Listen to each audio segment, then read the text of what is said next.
নমস্কার বন্ধুরা, cooking with আশা চ্যানেলে তোমাদেরকে স্বাগত। ইলিশ মাছ বাঙালিদের কাছে স্বর্গ। আর যদি পাওয়া যায় গরম ধোঁয়া ওঠা ভাতের সাথে ইলিশ পাতুরি, তাহলে তো আর কথাই নয়। তো আমি আজকে তোমাদেরকে খুব সহজেই কিভাবে অনুষ্ঠান বাড়ির মতন ইলিশ পাতুরি তোমরা করতে পারবে আর সেটা খেতে প্রচণ্ডই দারুণ লাগবে, সেটাই আজকে তোমাদেরকে দেখাবো। চলো তাহলে দেখে নেওয়া যাক কেমন করে বানিয়েছি আমি এই ইলিশ পাতুরিটা। ইলিশ মাছের নানা রকম রেসিপির মধ্যে ইলিশ পাতুরি কিন্তু সবচেয়ে সেরা। চলো তাহলে দেখে নিই। তো আমি এখানে ইলিশ মাছ নিয়েছি। ইলিশটা এটা একটু ছোট ইলিশ মাছ ছিল। তোমরা বড়, মাঝারি, ছোট সব রকম সাইজেরই কিন্তু ইলিশ মাছ করে নিতে পারবে। তো এখানে আমি নুন হলুদ মাখিয়ে নিয়েছি ইলিশ মাছটাতে। আর এখানে করে নিয়েছি সর্ষে, পোস্ত আর কাঁচা লঙ্কা মিক্সিতে পেস্ট। এখানে নিয়ে নিয়েছি জল ঝরানো টক দই, নিয়ে নিয়েছি কাঁচা সর্ষের তেল, কাঁচা লঙ্কা আর কটা টুথপিক। টুথপিক দিয়ে না খুব সহজেই বানানো যায়, সুতো দিয়ে না খুব ভালো একটা হয় না। তো প্রথমেই আমি এখানে মশলার যে মিক্সচারটা সেটা করে নেব। মানে সর্ষে, পোস্ত, কাঁচা লঙ্কা পেস্টের মধ্যে জল ঝরানো টক দইটা সবার প্রথমে দিয়ে দেব। তারপরে দিয়ে দেবো আমি নুন, পরিমাণ মতো নুন। এখানে মাথায় রাখতে হবে কিন্তু যে ইলিশ মাছেও কিন্তু নুন মাখানো আছে। এরপরে দিয়ে দেবো কাঁচা সর্ষের তেল, এর মধ্যে অ্যাড করে নেব, নিয়ে এটা ভালো করে মিক্স করে নেব।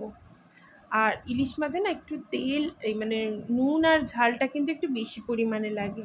এখানে কলা পাতাগুলোকে কিন্তু আমি সেঁকে নিয়েছি যাতে মোড়ানোর সময় পাতাটা ফেটে না যায়। তো প্রথমে আমি একটুখানি গ্রেভির মিক্সচার দিয়ে দেবো এখানে, মানে ওই মশলার যে মিক্সচারটা, তার উপরে ইলিশ মাছটা এইভাবে বসিয়ে দেব। বসিয়ে দিয়ে তারপরে উপর দিয়ে আবার আমি একটু দিয়ে দেবো। এটা না খুব সোজা একটা প্রসেস। এই প্রসেসে তুমি খুব সহজেই কিন্তু অনেকগুলো মাছ কিন্তু করে নিতে পারবে। এর উপরে দিয়ে দেবো একটা কাঁচা লঙ্কা, আর দিয়ে দেবো আমি আর একটু সর্ষের তেল। আর মোড়ানোটা দেখো কত সহজ। প্রথমে একটা দিক এইভাবে মুড়িয়ে, তারপরে আর একটা দিক এইভাবে মোড়াতে হবে। মুড়িয়ে তারপরে এইভাবে একটা ফোল্ড, তারপরে আর একটা এইভাবে ফোল্ড দিয়ে টুথপিকটা নিয়ে এই যে নিচের অংশটার মধ্যে হাত দিয়ে নিয়ে টুথপিক নিয়ে এইভাবে যেভাবে সেলাই করে ওরকম একবার এইভাবে ফোল্ড দিয়ে তারপর এরকমভাবে আটকে দিতে হবে। ব্যাস হয়ে গেল ইলিশ পাতুরি রেডি। এইভাবে আমি যে কটা মাছ ছিল সব কটাই এইভাবে টুথপিক দিয়ে আটকে নিয়েছি কলা পাতা দিয়ে মুড়িয়ে। তো এবার গ্যাসের ওভেনে দেখো আমি এরকম একটা চ্যাপ্টা কড়াই নিয়ে নিয়েছি, তাতে সর্ষের তেল গরম করতে বসিয়ে দিয়েছিলাম। তেলটা এখন চারিদিকে স্প্রেড করে দিচ্ছি। এইবার এই পাতুরির যে টুকরোগুলো সেইগুলো কিন্তু আমি এর মধ্যে দিয়ে দিচ্ছি। খেয়াল রেখো যে ভাঁজ করা যে অংশটা, মানে খোলা যে অংশটা, সেটা কিন্তু ওপরের দিকে রাখবে ফার্স্টে।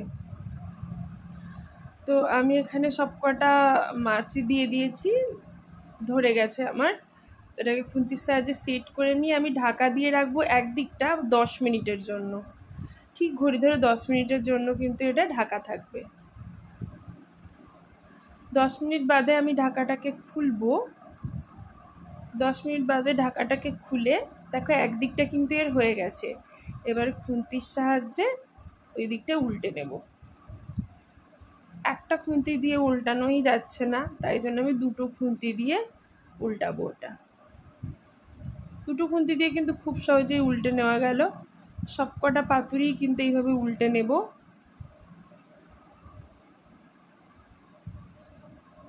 এটার একদিকটা কিন্তু রান্না হয়ে গেছে। সব কটাই উল্টে দিয়ে আমি আবার কড়াইটাকে ঢাকা দিয়ে দেব 10 মিনিটের জন্য।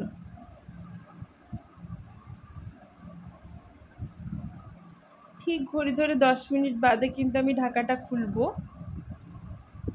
তো দেখো কীরকম ফুলে গেছিলো, দেখলে তো কলা পাতার টুকরোগুলো ফুলে গেছিলো, নিয়ে আবার এরকম নেমে গেল। তার মানেই কিন্তু ভেতরে মাছটা পুরো রেডি হয়ে গেছে।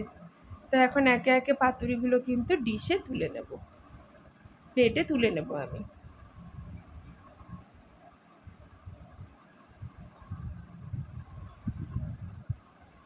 সব কটাই দেখো আমি প্লেটে তুলে নিয়েছি। এখন একটা আমি খুলে দেখাবো। কি সুন্দর গন্ধ বেরিয়েছে আর দারুণ খেতে হয়েছিল এটা। এই দেখো খুলে আমি দেখাবো। দারুণ খেতে হয় এইভাবে করলে। এর মধ্যে কলা পাতার ফ্লেভারটা থাকে, প্লাস ইলিশ মাছের স্বাদ, সব মিলিয়ে খুব দারুণ হয় খেতে। তোমরা অবশ্যই কিন্তু এই রেসিপিটা ট্রাই করো, আর কেমন হয় আমাকে জানিও।